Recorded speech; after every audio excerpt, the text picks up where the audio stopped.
saya juga nggak dapat bansos dan dulu fan-nya Ganjar, tapi kami sekeluarga pindah haluan karena ternyata Ganjar seperti Anies, jadi saya pilih Prabowo.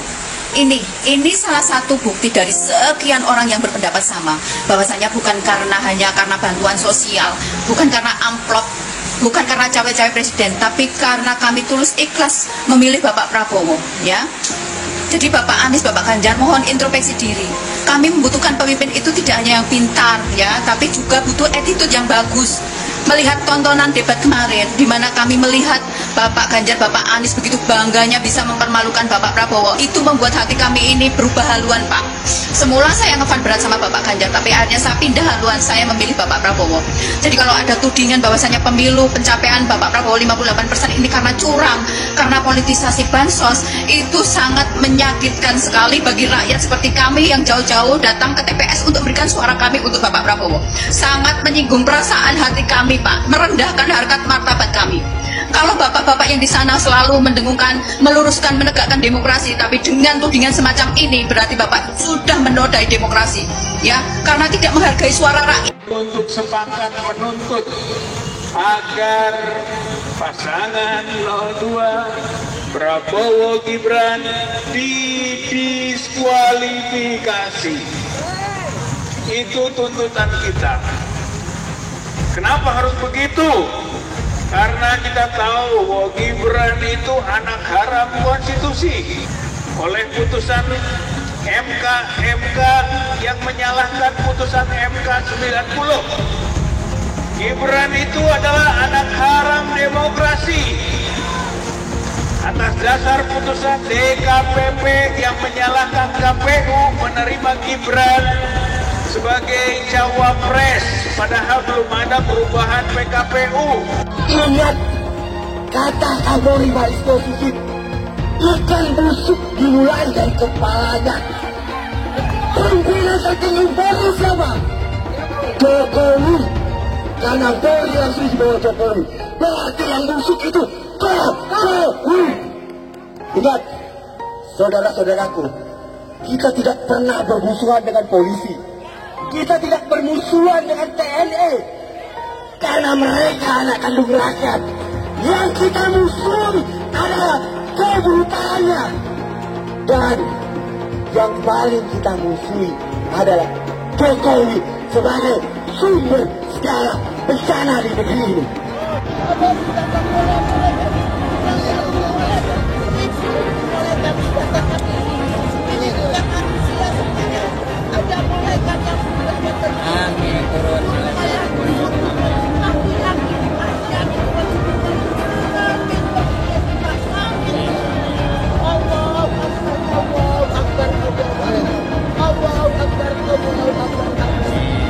Peraturan atau undang-undang yang berasal dari akal manusia itu tidak akan pernah bisa menyelesaikan permasalahan umat. Kenapa? Karena akal manusia itu terbatas, tidak bisa menjangkau semuanya. Jadi untuk membuat undang-undang seharusnya dikembalikan kepada syariat, harusnya dikembalikan kepada Allah SWT. Produk undang-undang yang diciptakan oleh sistem demokrasi itu tidak akan pernah bisa menyelesaikan permasalahan umat. Kami minta kepada Bapak Jokowi, apakah Bapak Presiden, Bapak Kapolri sengaja sudah mengadu domba anak bangsa ini?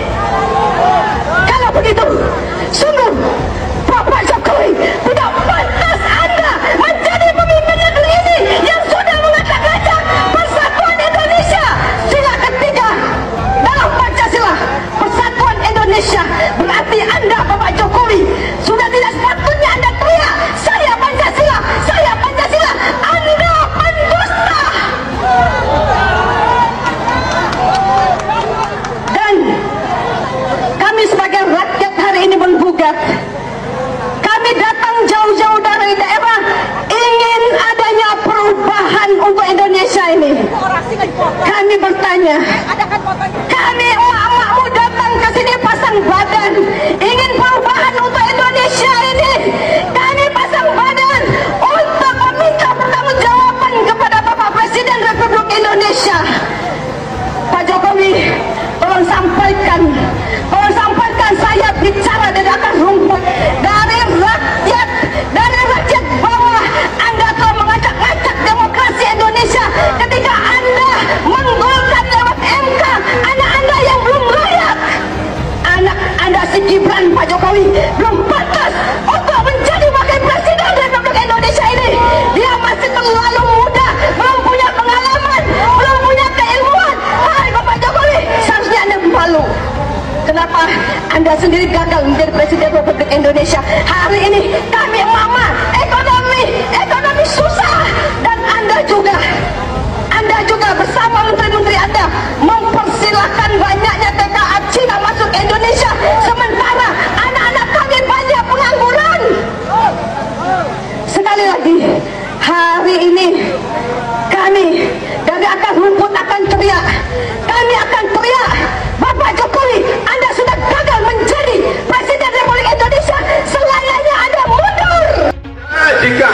berlaku jujur, berlaku adil, maka tempatnya adalah di surga.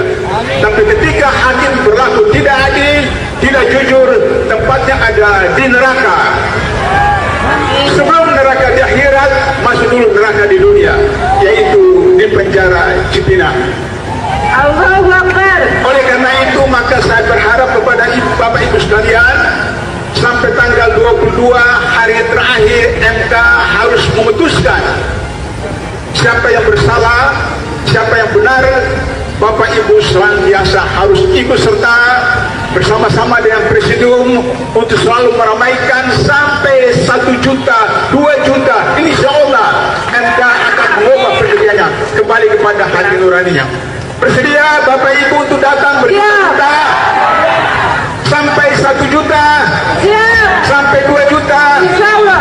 Bawa keluarga, bawa anak istri, bawa tetangga. Mari kita bersama-sama untuk mempenjarakan Jokowi. Penjarakan Jokowi. Penjarakan Jokowi. Penjarakan Jokowi. Penjarakan Jokowi. Allahu Akbar. Allahu Akbar. Allahu Akbar. Allahu Akbar. Allahu Akbar. Allahu Akbar. Merdeka. Merdeka. Merdeka. Merdeka. Merdeka. Merdeka. Allahumma anzil alaihim malakal ladzi la yuradu anil qaumiz zalimin. Ya Rabb, turunkan azabmu pada Jokowi dan sekutu-sekutunya. Azab yang tidak dinikmati, yang tidak diinginkan oleh orang-orang zalim.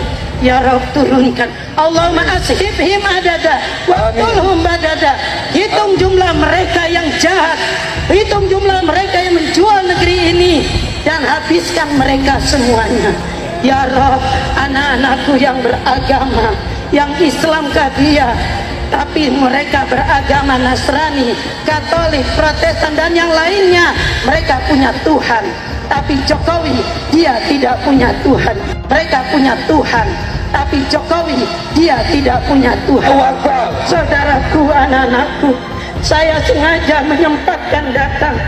Usia saya sudah 74 tahun lebih 2 bulan. Saya khawatir anak cucu saya tidak punya negeri nantinya, karena negeri ini akan dikuasai oleh Cina dengan tentara-tentaranya sudah banyak. Di Morowali bertengkar tentara Indonesia, tenaga kerja Indonesia dengan tenaga kerja Cina, yang mati anak Indonesia 100 orang, Cina cuma 1 yang ditangkap dan dipenjara anak-anak kita tenaga kerja Indonesia. Saya menangis. Ini negeri siapa? Anakku, saudaraku, tentara, polisi, bangkitlah, sadarlah, minta pada Allah, datangkan kesadaran pada para ABRI. Kalian jangan membela yang salah. Kita memilih negeri ini, bukan Jokowi dan keluarganya. Jokowi adalah antek-antek komunis. Antek-antek komunis. Betul atau tidak? Ayahnya adalah ajudan Aidit, dan ternyata sidang demi sidang mengadili tentang ijazahnya, dia tidak pernah kirimkan ijazah aslinya. Tandanya apa itu? Jadi saatnya dia harus turun, masukkan penjara, dia harus mendapatkan hukuman yang sebesar-besarnya. Kita semua harus bangga jadi orang Indonesia. Ya, kita kritik bangsa kita, tapi kritik yang membangun. Jangan kritik merasa semua jelek, semua jelek. Kalau jelek pindah aja ke Indonesia. Ya, saya suka kesel juga kadang-kadang, bilang ini kurang Allah. Aku tanya juga, saya lihat sekarang, dulu waktu dia jadi pejabat apa kerjanya? Tak jelas juga. Sekarang jejak digital kamu kan kelihatan. Jangan sombong lah kau, bicara kritik-kritik kau, you have done nothing. Atau mungkin dari round kau juga mencuri waktu kau menjabat. Masih terus kita perbaiki di sana sini. Kalau sempurna ya pasti belum. Kalau sempurna kau di surga aja nanti. Siapa yang mau ke surga juga silakan. Dari sekian banyak penyampaian aspirasi, dari berjilid-jilid diskusi, belum ada solusi untuk negeri ini.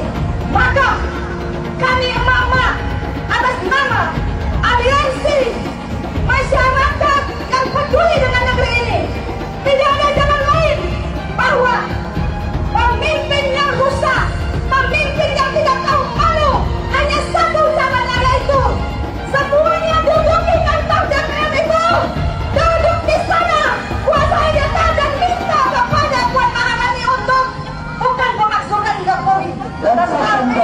Lengserkan Jokowi, mundur Jokowi kami sebagai pemimpin. Apa gereja? Ini apa? Kok saya agama Islam Betawi. Kita dibohongin selama 10 tahun, pembohong lagi. Ada apa dengan gereja, Pak? Masalahnya Jokowi itu Cina banyak. Kita dibudakin zaman Soeharto, Cina lagi, jangan sampai Cina lagi. Nah, itu rasis itu. Zaman Soeharto nggak ada kecurangan. Sah, presiden, ini pembohong. Bohongin rakyat tau nggak? Jokowi itu apa sih?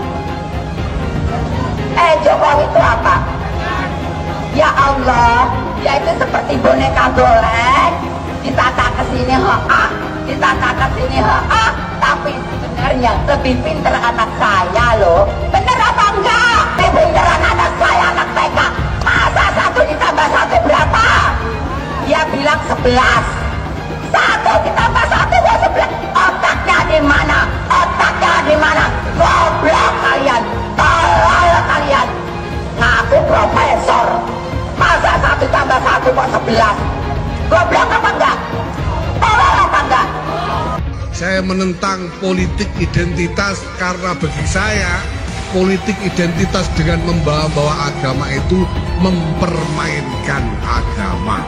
Kepada orang banyak katanya ngajak-ngajak kalau ikut saya masuk surga, nyoblos saya masuk surga, tidak nyoblos saya neraka, tidak berhak disalati kalau mati misalnya. Ini mempermainkan agama. Jadi apa kita tanpa amin? Mau jadi apa kita tanpa amin? Mau jadi apa kita semua tanpa amin? Apa kata dunia Indonesia tanpa amin? Alhamdulillah pada relakan. Amin. Emang yang punya surga kelompoknya pendukung Pak Anies? Hah? Iya. Ngapain lama-lama di dunia? Ngapain? Kalau katanya dijamin masuk surga, Pihak kami 01 sudah menang, tapi dicebongkan. Biadab KPU, biadab KPU. Jangan pengajar KPU. Kalian keluar. Jangan jadi petunggang. Kalian tuh petunggang. Kemarin 2019 kami asli membela Prabowo, kami jadi gembel, kami tidur di jalanan pakai kardus, tapi aku perjuangkan. Dia akhirnya masuk ke tumberan yang sama. Dia apa? Dia gak tahan dengan oposisi. Sekarang aku perjuangkan 01. Aku perjuangkan Anies Baswedan. Kami perjuangkan Bapak Anies Baswedan itu gak menang. Lawan.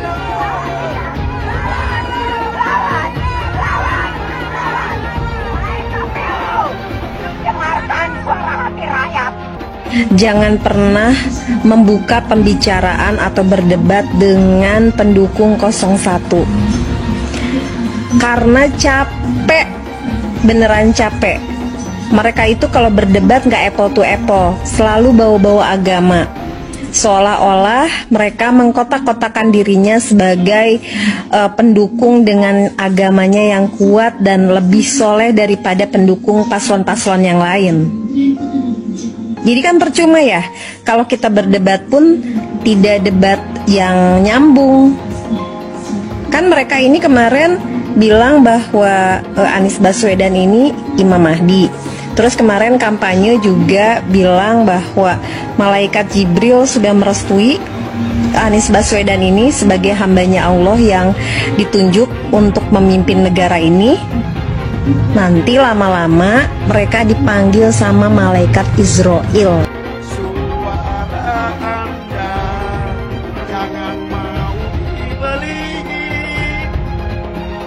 Itu menguntungkan oli.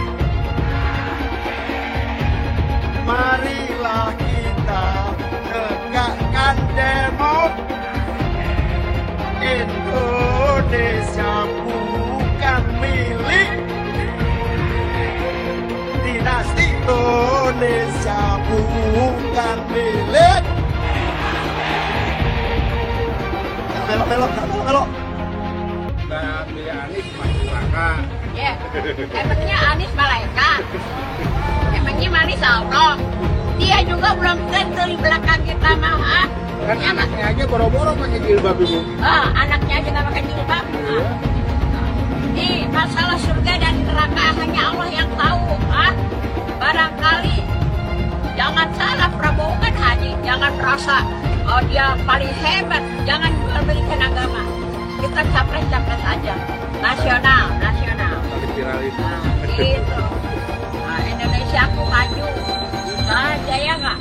Sekarang berubah, apa yang dirubah? Purwakarta ya Purwakarta aja, nggak bisa ada jadi yang lain-lain.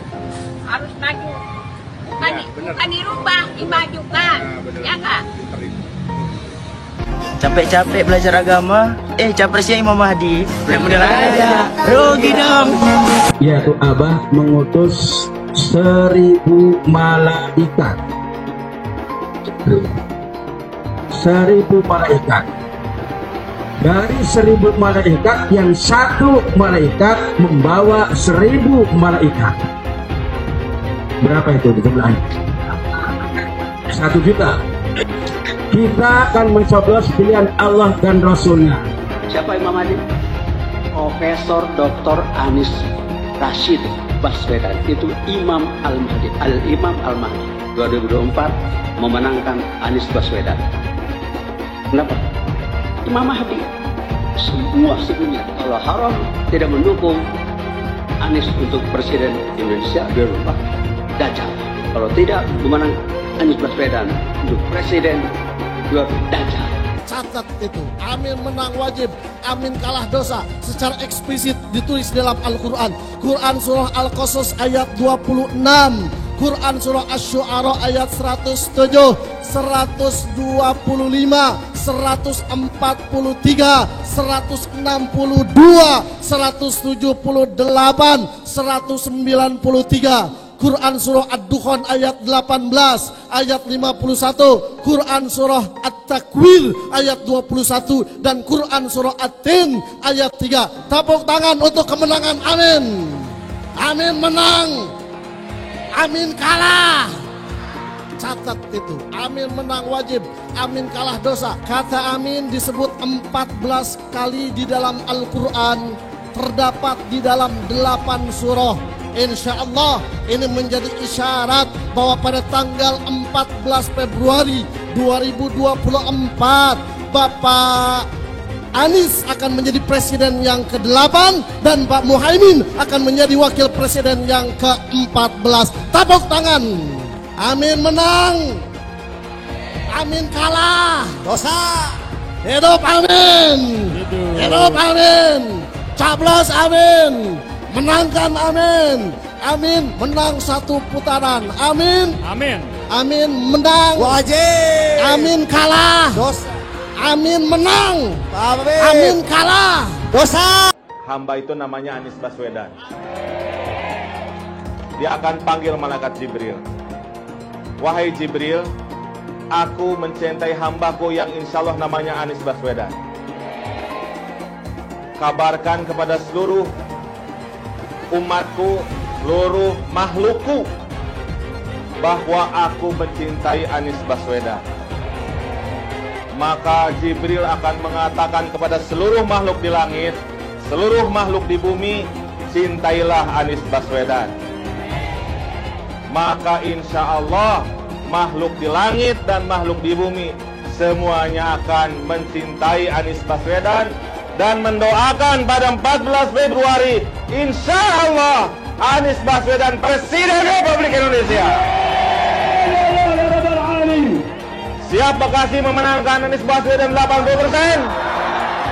Siap menang 1 putaran? Saya tidak mau pemimpin masa depan menyalahkan angin di kemudian hari. Anda kalau nyindir lain kali jangan pakai angin, Mas. Mau bilang lagi, jangan salahkan angin.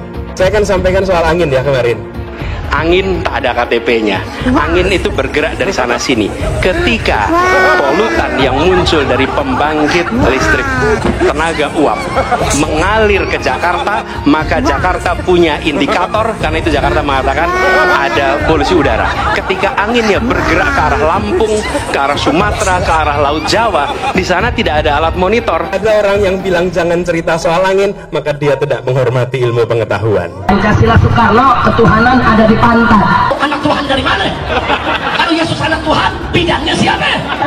Besok di seluruh wilayah Indonesia kami katakan dan Iblis hanya menggoda orang yang beriman. Makanya jarang-jarang orang kafir kerasukan setan. Yang kerasukan setan itu orang baik-baik. Jarang, saya belum pernah nengok Cina kerasukan setan.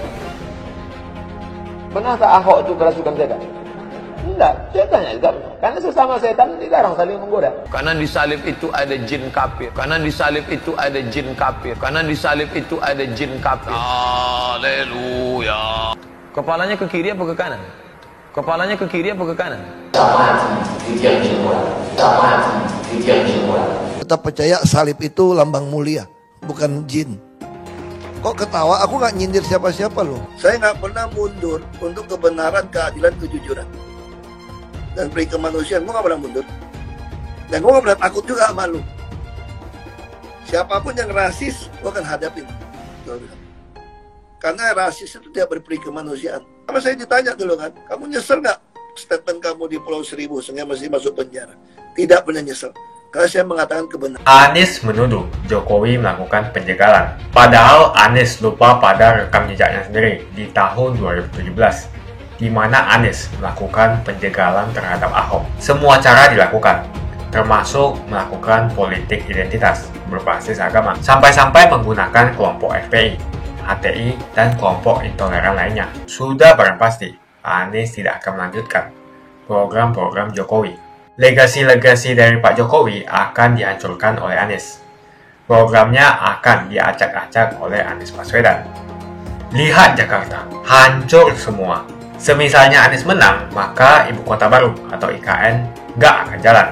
Pembangunan akan di-stop. Kita bisa melihat rekam jejak Anies saat menjabat di Jakarta selama 5 tahun. Tidak ada satupun janji yang dipenuhi dan tidak ada kinerja yang bisa dibanggakan. Dari DP 0%, GOC, kelebihan bayar, Formula E, banjir, sumur resapan, jalan rusak, dan gonta-ganti nama jalan. Jika Anies menang, maka FPI dan HTI, Ormas Khilafah, akan kembali. Apa kita mau Pancasila diganti oleh Khilafah? Bagian Indonesia Timur yang mayoritas non-Muslim pasti tidak akan setuju dengan Khilafah. Mungkin Indonesia akan bubar jika Anies memimpin. Perkataan Ahok sudah terbukti dan Jakarta sudah menjadi korban. Jangan biarkan Indonesia menjadi korban kibulan Anies Baswedan. Bagaimanapun ancaman chaos yang bakal terjadi bila mana MK memutuskan pasangan Prabowo Gibran didiskualifikasi atau harus dilakukan pemilu ulang, MK seyogyanya mengambil keputusan yang terbaik bagi masa depan demokrasi di negara kita.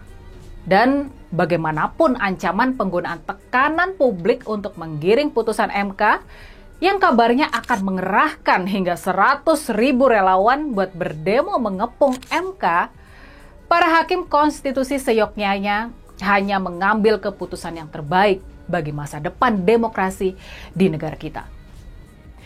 Proses di MK mungkin dianggap tidak penting dan sebatas seremonial belaka. Hasil keputusan MK diyakini nggak akan berpengaruh terhadap proses politik, terhadap hasil pemilihan presiden di negara kita. Dan kalau kita lihat dari manuver-manuver kubu Pak Jokowi juga, maka kesimpulan yang sama, yakni proses di Mahkamah Konstitusi sebatas seremonial dan keputusan yang nggak bakalan berpengaruh terhadap hasil pemilihan presiden. Bisa jadi semakin valid. Mahkamah Konstitusi adalah mahkamah yang diremehkan. Ya, dia adalah lembaga negara yang sudah diremehkan. Dan tampaknya, kelihatannya sih, sampai sekarang Mahkamah Konstitusi memang masih tetap diremehkan. Kalau kita melihat betapa menggebu-gebunya, betapa terburu-burunya kubu Pak Prabowo buat mengajak Ibu Mega bertemu tanpa menghiraukan proses konstitusional yang masih berjalan di MK, maka kita bisa berkesimpulan kalau kewibawaan MK memang sudah nggak dianggap lagi. Mahkamah Konstitusi adalah lembaga negara yang diremehkan. Dia sedang diremehkan. Jadi, apakah sidang-sidang MK yang sudah kita saksikan selama ini memang sebatas gimmick? Apakah semua itu sebatas pemenuhan prosedur yang hasilnya nggak mungkin berpengaruh terhadap hasil Pilpres kemarin? Apakah kita bisa sedemikian yakin kalau Mahkamah Konstitusi nggak bakal berani mengungkap campur tangan Presiden Jokowi yang sudah melebihi batas dan bersifat abuse of power itu? Apakah Mahkamah Konstitusi nggak akan sanggup mengungkap nepotisme Pak Jokowi di Pilpres kemarin? Apakah Mahkamah Konstitusi nggak bakal bisa mengungkap kecurangan-kecurangan di Pilpres yang baru lalu? Lagi pula nih, seperti yang sudah pernah kita bahas sebelumnya, bahkan Presiden Cina Xi Jinping dan Perdana Menteri Jepang Fumio Kishida sudah bersedia menerima kunjungan Pak Prabowo. Ini benar-benar menunjukkan kalau proses konstitusional yang sedang berlangsung di Mahkamah Konstitusi soal penentuan hasil akhir Pilpres memang sudah nggak dianggap lagi. Normalkah kalau kita akan ikut meremehkan Mahkamah Konstitusi? Memang sejak ulah Paman Usman mencoreng teramat kotor wajah MK, mungkin memang wajar kalau kita harus menahan harapan terhadap lembaga negara yang merupakan anak kandung dari reformasi tersebut, yang lahir berkat reformasi tersebut. Kita nggak boleh hilang harapan terhadap masa depan Indonesia. Kita nggak boleh ikut-ikutan meremehkan Mahkamah Konstitusi. Semoga putusan para hakim konstitusi nanti benar-benar yang terbaik bagi masa depan demokrasi di negara kita. Apapun yang akan terjadi, ayo kita tetap semangat dan jangan ikut-ikutan meremehkan Mahkamah Konstitusi. Lalu, terobosan MK yang berani memanggil 4 menteri dari kabinet Pak Jokowi buat menjadi saksi, ini juga memberi harapan bahwa MK bisa berpikir dan bertindak out of the box. Dan makanya harapan terhadap MK tersebut tampak mewujud dalam bentuk penyerahan amicus curiae, surat masukan dari para sahabat pengadilan kepada MK. Masuk ada yang dibuat oleh Ibu Megawati Soekarno Putri, Presiden kita yang kelima. Dokumen-dokumen amicus curiae adalah semacam kepercayaan dan dorongan agar MK bisa memutus perkara sengketa ini dengan berani. Dari pembahasan soal komposisi hakim MK yang mengadili sengketa Pilpres kali ini, memang banyak pihak yang optimis kalau MK nggak bakal dengan mudah dikendalikan lagi oleh istana, sebagaimana dulu dalam membuat putusan yang mengubah batas syarat pencalonan buat memuluskan majunya Gibran. Bagaimanapun, putusan MK adalah kesimpulan akhir tentang Pilpres yang baru lalu. Kita semua sepatutnya menerima hasil tersebut dengan lapang dada. Dan rasa-rasanya, suasana hati kita sendiri sekarang ini memang sudah bukan soal siapa yang bakal memimpin Indonesia ke depan. Yang pasti, nah ini yang penting. Yang pasti, sebagai warga negara yang komit pada penegakan hukum, yang komit mendukung Indonesia sebagai negara hukum, apapun hasil putusan para hakim konstitusi, kita tentunya bakal menerima keputusan tersebut. Kita akan bisa menerimanya dengan penuh sukacita ataupun dengan penuh rasa kecewa. Seperti yang sudah sering diulang-ulang selama ini. Pada hakikatnya perjuangan kita ini bukan soal Ganjar Mahfud. Ini bukan soal kemenangan Ganjar Mahfud. Perjuangan kita adalah soal masa depan rakyat Indonesia. Perjuangan kita adalah soal masa depan demokrasi Indonesia. Semoga putusan para hakim konstitusi nanti benar-benar yang terbaik bagi masa depan rakyat Indonesia. Lihat saja misalnya di Jakarta. Anies menghancurkan semuanya. Legasi-legasi dari Pak Jokowi akan dihancurkan oleh Anies. Programnya akan diacak-acak oleh Anies Baswedan. Wajar-wajar saja jika Jokowi dalam pusaran ketakutan ketika masa kekuasaan berakhir di tahun 2024. Sudah barang pasti, Anies tidak akan melanjutkan program-program Jokowi. Semisalnya Anies menang, maka Ibu Kota Baru atau IKN nggak akan jalan. Pembangunan akan di-stop. Legasi-legasi Jokowi akan hancur. Anies menuduh Jokowi melakukan penjagalan. Padahal Anies lupa pada rekam jejaknya sendiri di tahun 2017. di mana Anies melakukan penjagalan terhadap Ahok. Semua cara dilakukan, termasuk melakukan politik identitas berbasis agama, sampai-sampai menggunakan kelompok FPI, HTI, dan kelompok intoleran lainnya. Anies Baswedan sampai nekat berkoalisi dengan ormas preman berjubah agama. Di tahun 2024, Anies Baswedan akan kembali menggunakan strategi di tahun 2017.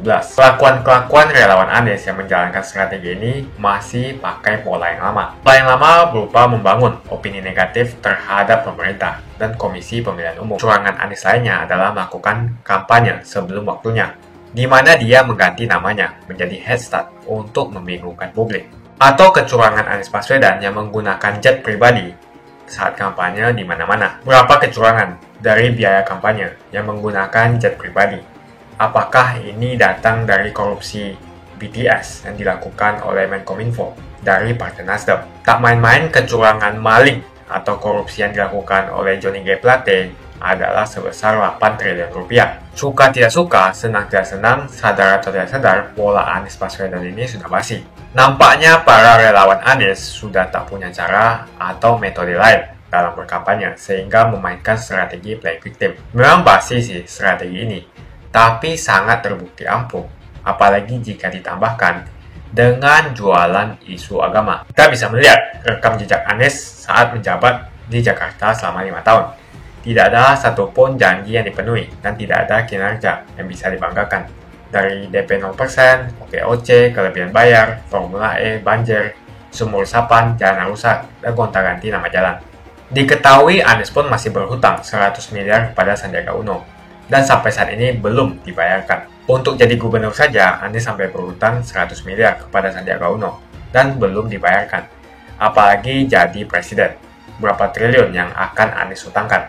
Dan bagaimana Anies bisa membayar utang triliunan itu? Apakah Indonesia siap untuk dijual?